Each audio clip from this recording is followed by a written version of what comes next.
Hello කොහොමද ඉතින් ඔයගොල්ලෝ හැමෝම සතුටින් පරිස්සමින් ඉන්නවා ඇති කියලා මං හිතනවා. ඔන්න අදත් පුංචි ව්ලොග් එකක් අරගෙන ආවා ඔයගොල්ලන් එක්ක ෂෙයා කරගන්න.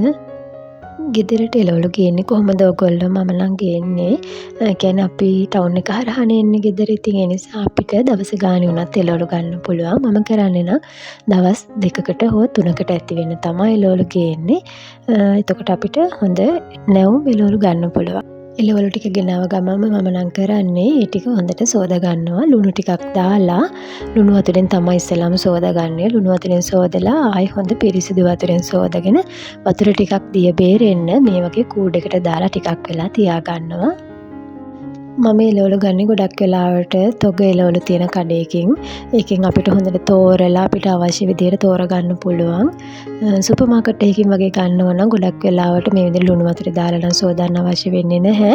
මොකද ඒවා ඇතුලේ දුහුවිල්ලක් එහෙම මොකුත් බැඳෙන්නේ නැති නිසා. නමුත් අර තොග එළවලු කඩ වලින් ගන්නකොට හොඳට සෝදලා පිරිසිදුවට ගන්න එක තමයි හොඳ.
සෝදාගත්ත එළවලු ටික මේ විදිහට හොඳ පිරිසිදු රෙදි කෑල්ලක් උඩින් තියාගන්නවා. හොඳ සර්වියට් එකක් හරි එහෙම නැත්නම් හොඳ පිරිසිදු ටවල් එකක් ගන්නත් පුළුවන්.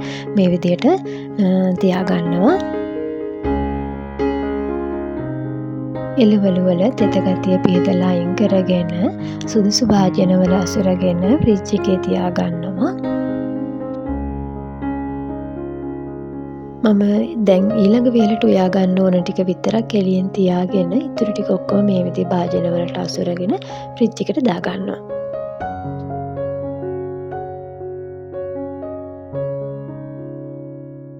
මම අද නම් එළවලු ගෙනාවේ දවස් 2කට ඇති වෙන්න. මොකද මේ දවස්වල එළවලු ටිකක් ගණන් වැඩි. ඉතින් ඒ නිසා එළවලු ගණන් වැඩි දවස්වලට ගොඩක් ගන්නෙ නෑ මම.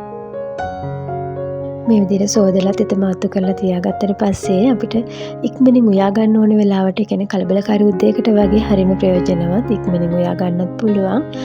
ෆ්‍රිජ් එකත් හැදි වෙන්නේ නැතුව හරිම ලස්සනට පිළිවෙලට පිරිසිදුවට තියාගන්න පුළුවන්.